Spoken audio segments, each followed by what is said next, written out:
It's game day. Today I'm going over 5 things that I'm going to be looking for in the preseason game tonight against the Chiefs, as well as a slight update on memorabilia. Stick around, Lombardi Time Brews starts right now.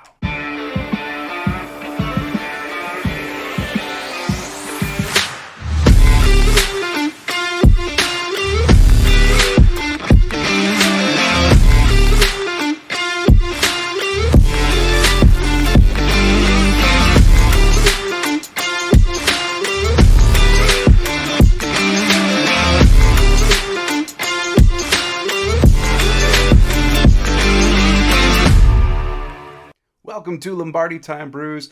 I am your host, John Del Rey. Today, as I said in the intro, we're going over 5 things that I'm going to be looking for in the preseason game, as well as an update on a couple pieces of memorabilia that you may be interested in at least learning about. So, before we get started, I do have a couple things today. One, if you're looking on YouTube, you may notice my mic looks a little bit different. I noticed in listening to the last couple of days that there's a number of pops. You can hear me breathing too much, probably like right there. So just trying a couple different things, seeing if we can improve the audio a little bit. If you ever hear something that you think can help or whatever, feel free to shoot me a message on Twitter. Follow me on Twitter at John Del Rey, and we can discuss there. Hopefully just looking to make a better product for a better community. So beyond that, today you may hear, and I must apologize for this, I must beg your forgiveness, but you may hear a couple ringtones go off. I do have a couple things going on the personal side today that don't allow me to 100% completely unplug. So if some of those make its way through while I'm talking here, please know I am sorry for that. It should just be a one-day thing. Hopefully, just sometimes life gets in the way. So, starting off with the 5 things now that I'm looking for in the preseason game against the Chiefs tonight. Number 1 is the secondary. Micah Abernathy. What a dude. Is he going to make this roster? I'm basically just looking for, is he going to continue making plays tonight? He is PFF's second highest rated Packer thus far in the preseason, happening to be number 2 on the overall roster, number 1 on the defense. If that guy can keep making plays, I don't see there's any way that they can't include him on the roster. I mean, he's going to have to be there, especially with how perilously thin they are at safety. So another game from him tonight could really seal the deal. Other than that, I'm looking at 2 cornerbacks in the secondary. The 2 top competitors in my mind for the number 6 cornerback spot. First, you have Keandre Thomas, who has played remarkably well through 2 preseason games. And then second, you have Rico Gafford. Gafford is still my prediction to make the roster, ultimately because I believe the tools and special teams capabilities are there. But when I was diving further into the numbers, I did see a couple things that at least made me rethink Thomas. According to PFF right now, Thomas is the second highest rated defensive player through the preseason. He's logged 81 defensive snaps, and he has a PFF grade of 78.8. Now again, PFF is not the end-all be-all, nor should it be treated like that. However, I would say that it at least provides some context, some rankings to see how players are doing. And a 78.8, regardless of how you feel about PFF, is a pretty good number. And he's also logged 18 special team snaps. So if Gafford is going to make it on special teams alone, Thomas is showing that he can do it too. Comp that against Gafford. Gafford has logged 59 defensive snaps, 13 special team snaps, and a PFF grade of 49.3. Seemingly where Gafford has struggled has been in coverage. But Gafford's snaps are also coming earlier in the game than a lot of Keandre Thomas's snaps have been happening. Gafford seems to be running almost always with the 2s, Thomas almost always with the 3s. Is that telling? Maybe, maybe not. But I'm going to be keeping an eye on these 2 tonight to see if one can clearly come out on top. Again, my verdict still goes to Gafford. Number 2 thing that I'm really looking at in the preseason game against the Chiefs tonight, the offensive line. Specifically right guard, where you have this baffling 3-person competition going on. Jake Hansen still seems to be running with the 1s a lot. And then you've got Royce Newman. You also have Zach Tom, the apple of Packer Twitter's eye right now, Zach Tom. Zach Tom thus far has the highest PFF grade on the Packers roster in totality. The single highest graded player through 2 games is Zach Tom. In fact, he has logged 40 pass blocking snaps and not allowed a single pressure all preseason long thus far. To comp that against Jake Hansen and Royce Newman, both of their PFF grades sit right around 70. For context, Tom's is 87.3, which is real good. Real good. Just to give you an idea on PFF scoring metrics, Rashawn Gary was the 5th best edge player last year, and his grade came in at 89. If Zach Tom is a rookie, can score anything close to 87 with any type of regularity, you'd be looking at a Pro Bowl offensive lineman as a rookie. So Zach Tom has been incredibly impressive, incredibly instinctual on the offensive line. And you know, his versatility already, he's showing he is like an Elton Jenkins Jr. Instinctual, can just play anyway. The guy just plays O-line. Doesn't really matter where. He has been getting most of his time at tackle. I gotta believe, though, if that can translate into guard, I'm going to be having a hard time being convinced that he's not the best option at right guard to start week 1. I've also noticed Peter Bukowski today on Twitter floated the idea that perhaps Royce Newman should be some trade bait. The Packers right now, if you factor in Newman, have 9 locked-in offensive linemen like I talked about earlier in the week. Well, Caleb Jones has been quickly emerging and has all the potential in the world.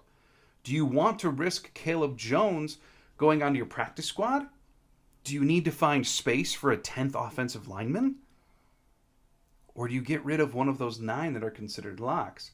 And if you can do so through trade, maybe it can benefit everybody.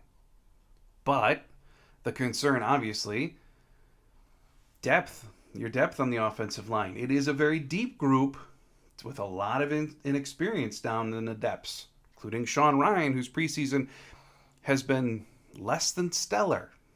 It's been quiet. So, do you entertain a trade for Royce Newman? Dallas may be interested, with their left tackle going down with a very...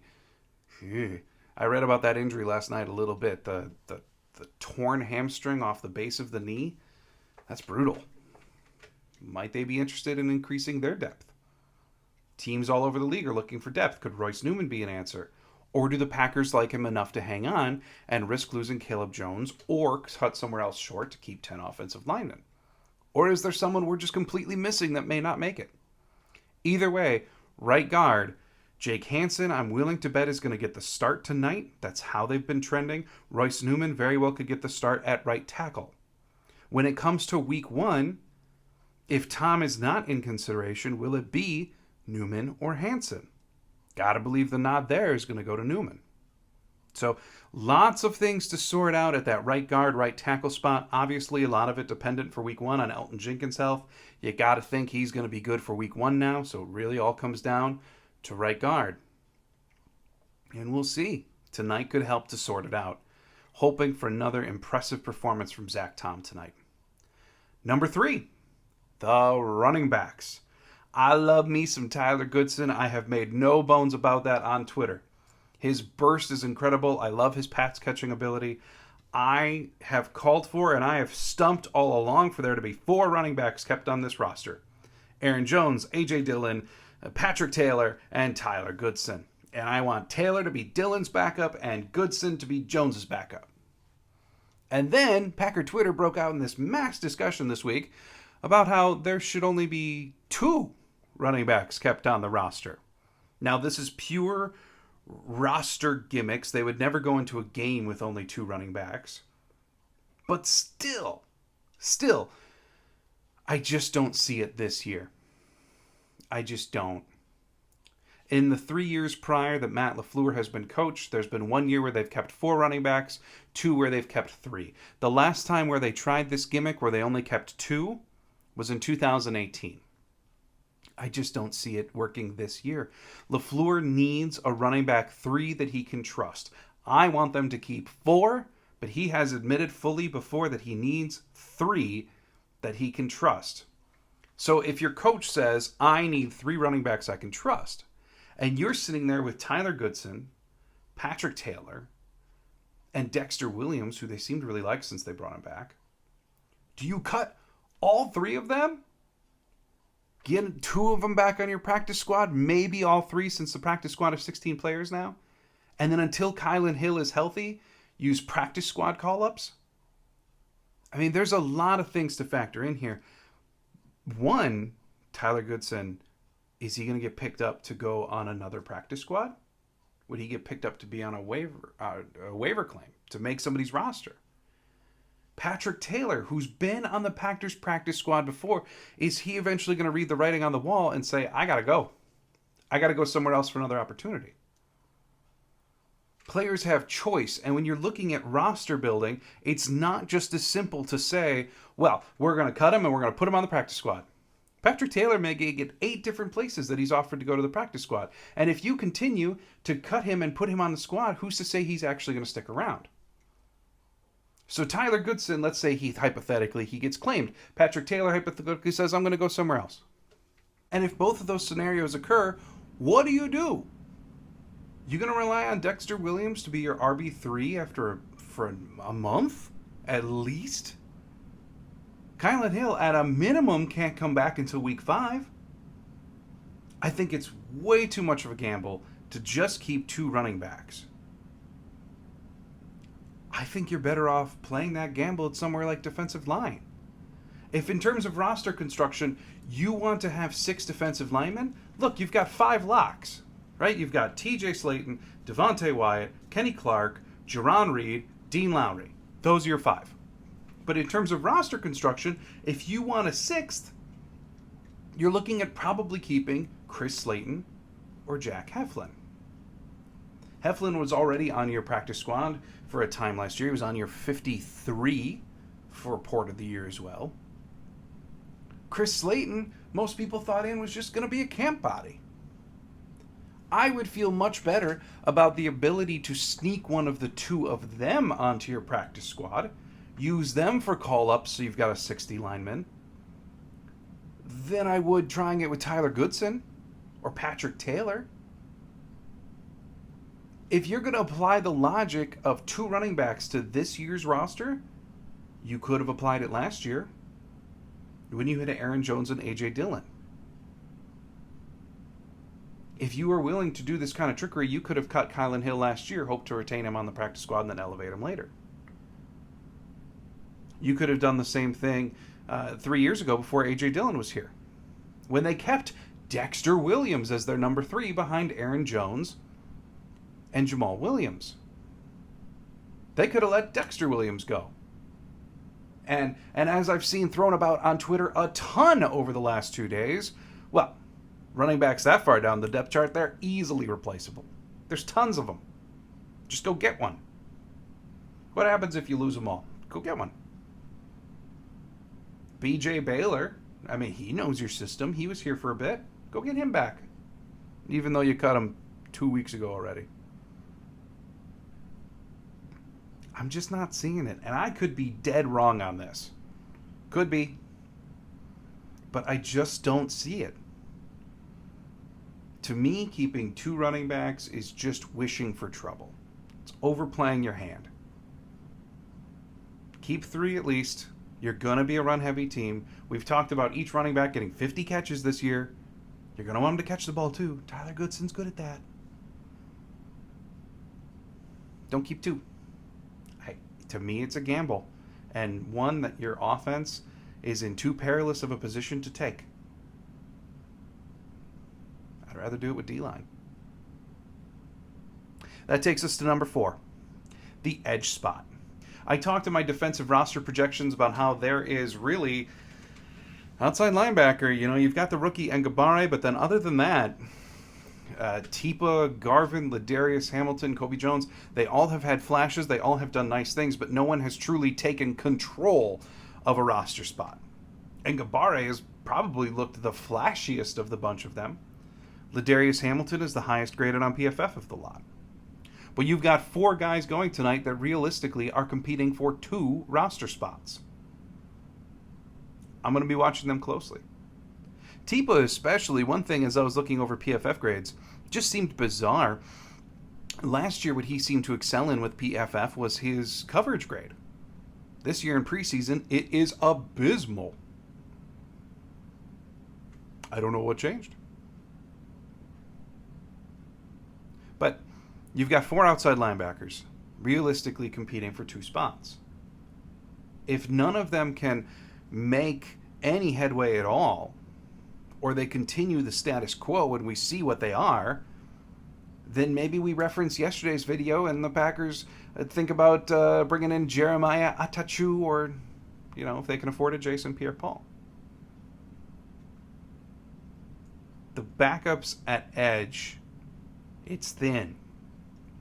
Maybe tonight one of the 4, hopefully 2 of the 4, can really take the reins, take control of a job, and make us all a little less concerned about this edge depth.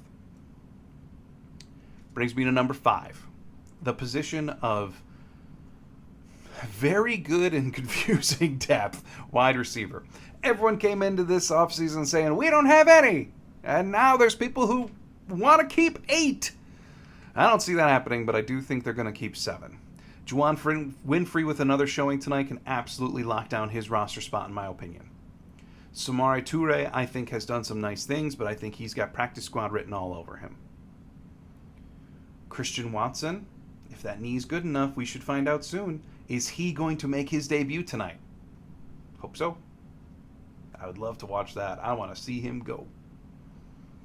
Romeo Doubs, the hype man himself, who's also struggling with some drops, some contested catches.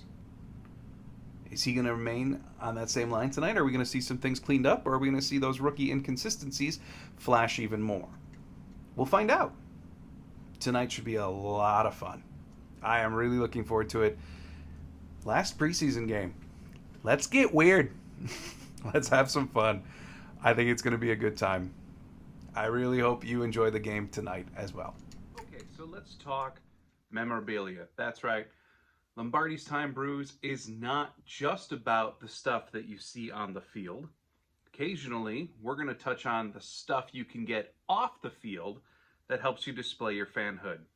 And I'm not going to dive into this too much today, but ultimately there were 3 new products that I wanted to give you a heads up about. 2 products and then 1 incredibly unique, rare, historical item that you may want to know about if you have the assets to maybe do something about it. So first up, this is going to be very, very low res, but I do want to show this to you. So the Bradford Exchange sent this out. If this is your kind of thing, by all means, go for it. Never been my kind of thing, but by all means. So I'm just going to hold it up to the camera, show it to you. Bam. They're doing trains now. So Bradford Exchange, it says that it's fully illuminated. It is licensed. It has the player images on the side. For instance, there's Rodgers here in 2 little spots. Full cost, ultimately, I believe I saw on here. Yes, $89.99 total. That's what I thought I saw, plus $14 shipping. So it includes with it 3 different cars, I guess you would call them, for the trains, and then it includes also tracks, the remote, etc. Again, if this is your kind of deal, go nuts. Excuse me, it does say that it's going to go quick, so by all means head to bradfordexchange.com, and then it says /PackerEXP. So if that's your deal, go right ahead, have fun. I'm not a train guy myself, but $89, it's right there. Number 2, I'm going to put an image of this over the video so that you can see what I'm talking about. If you're just on the audio podcast, I'm very sorry for this portion. But ultimately, Foco just dropped this morning a new bobblehead for the Packers. And this is Christian Watson's first bobblehead. It's limited to only 72. It says, "Welcome to the Gridiron" on it. It's part of their first run of rookies, but limited to only 72. That is one of the lowest count Foco releases for a bobblehead I've ever seen. It's priced at $70. I would imagine, given the hype around Watson, given the fact that it's only numbered to 72, that this is going to go quickly. So if you have any interest in a Christian Watson bobblehead, all you do, just head to foco.com. They're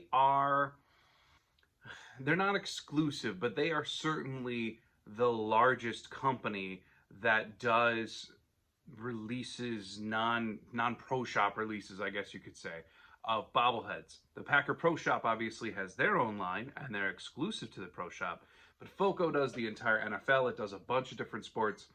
Foco.com is the place that you want to go for these bobbleheads. Again, Christian Watson, $70, only 72 being made. And then the last thing that I wanted to tell you about is over at Heritage Auction House right now.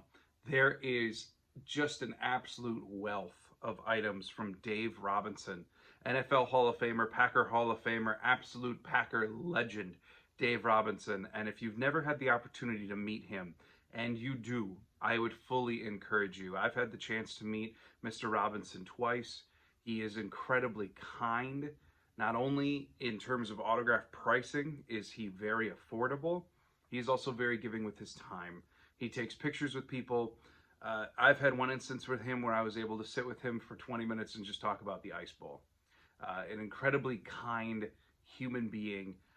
A litany of his items right now up on Heritage Auction House, including his Super Bowl I ring, his Super Bowl II ring, a number of personal plaques, a number of personal awards, his Packer Hall of Fame ring, the ladies ring that was given for the Super Bowls for the player wives. Really remarkable stuff. I'll post a link in the YouTube channel and in all the descriptions on the audio podcasts. But from nothing but a historical viewpoint, go on, check it out. It's amazing to see this stuff. Stuff like this never comes up. And what's there is truly, truly remarkable. Heritage Auction House, go check it out. From a pure history standpoint, you're not going to regret it. So, in terms of memorabilia, we are going to be touching on this. We'll be touching in on an increasing amount as the season goes on. Right now, there's just so much to talk about with the preseason roster cutdowns. We've got a game tonight, obviously. But memorabilia, we're going to be talking about in season. I'm going to have some special guests dedicated just to discussions of memorabilia that I think you're really going to enjoy, so that we can all fawn over the stuff that we either can't get, can't afford. We can all do it together. So make sure that you're checking out Lombardi Time Brews every single day. Thanks for checking out today's episode. Hit subscribe, hit like, share it with your friends. Let's build a brand new Packer community together. Thanks so much for tuning in. I will see you tomorrow with a reaction to the Chiefs-Packers game that's occurring later tonight. Have an absolutely fantastic day. Go Pack, go.